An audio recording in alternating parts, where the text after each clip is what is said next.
বিশ্ব রাজনীতির উত্তেজনায় যখন একদিকে তেলের দাম লাফিয়ে বাড়ছে, ঠিক তখনই উল্টো স্রোতে কমছে সোনার দাম।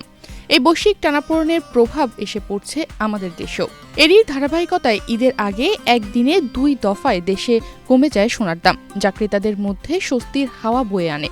ঈদের মতো উৎসবের আগে যেখানে সাধারণত সোনার চাহিদা বাড়ে, সেখানে দাম কমে যাওয়ায় অনেকেই কেনাকাটার সুযোগ পান তুলনামূলক কম খরচে। বিশেষ করে অলংকার প্রেমীদের জন্য এটি হয়ে ওঠে এক ধরনের বাড়তি সুবিধা। তবে এখানেই শেষ নয়। ঈদের পরেও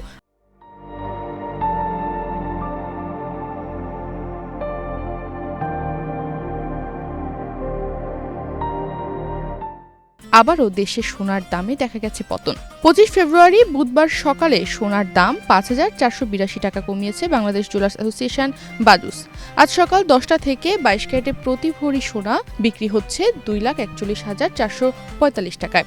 তবে সোনার দাম কমানো হলেও রূপার দাম দেশে অপরিবর্তিত আছে। আজ দেশে প্রতি ভরি 22 ক্যারেটের রূপা বিক্রি হচ্ছে 5,715 টাকায়। নতুন মূল্য অনুযায়ী 25 মার্চ বুধবার সকাল থেকে দেশের বাজারে 22 ক্যারেটের প্রতি ভরি সোনা দাম 5,482 টাকা কমিয়ে নতুন দাম নির্ধারণ করা হয়েছে 2,41,445 টাকা। 21 ক্যারেটের প্রতি ভরি সোনার দাম 5,190 টাকা কমিয়ে নতুন দাম নির্ধারণ করা হয়েছে 2,30,481 টাকা। এছাড়া 18 ক্যারেটের 1 ভরি সোনায় 4,490 টাকা দাম কমিয়ে নতুন দাম নির্ধারণ করা হয়েছে 1,97,530 টাকা। আর সনাতন পদ্ধতির প্রতি ভরি সোনায় 3,616 টাকা কমিয়ে নতুন দাম নির্ধারণ করা হয়েছে 1,60,905 টাকা। এর আগে 19 মার্চ বিকাল 3:45 থেকে দেশে 22 ক্যারেটের প্রতি ভরি সোনার দাম 7,698 টাকা কমিয়ে নতুন দাম নির্ধারণ করা হয়েছিল 2,46,927 টাকা। গত কয়েক বছর ধরে বলতে গেলে ধারাবাহিকভাবে বেড়েছে সোনার দাম। তবে 2026 সালের শুরুতে দেশের বাজারে 22 ক্যারেটের প্রতি ভরি সোনার দাম ছিল 2,24,182 টাকা। 2026 সালে 1 জানুয়ারি থেকে এই পর্যন্ত দেশে সোনার দাম মোট 45 বার সমন্বয় করা হয়েছে। এর মধ্যে 25 বার সোনার দাম বাড়ানো হয়েছে এবং 20 বার কমানো হয়েছে। 25 মার্চ বুধবার সকালে সোনার নতুন দাম নির্ধারণ করে বিজ্ঞপ্তি দিয়েছে বাজুস। এতে বলা হয়, স্থানীয় বাজারে তেজাবি স্বর্ণ বা পিওর গোল্ডের দাম কমেছে। এ কারণে সোনার দাম সমন্বয়ের সিদ্ধান্ত নিয়েছে বাজুস।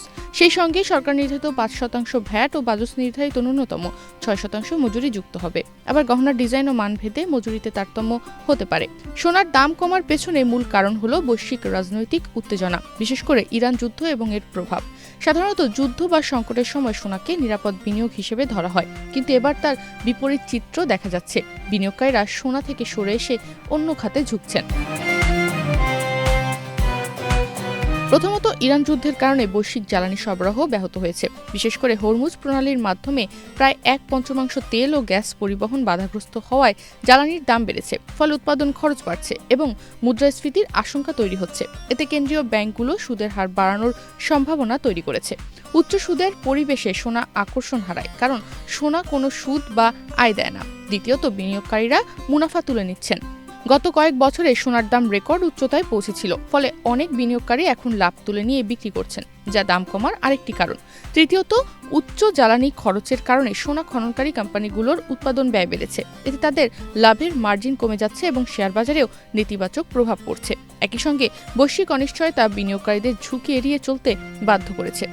বিশ্লেষকদের মতে এটি একটি স্বল্পমেয়াদী প্রবণতা। যুদ্ধ পরিস্থিতি দীর্ঘায়িত হলে এবং অর্থনৈতিক অনিশ্চয়তা বাড়লে সোনার চাহিদা আবারও বেড়ে যেতে পারে। তনিমা রহমান, বাংলাদেশ প্রতিদিন।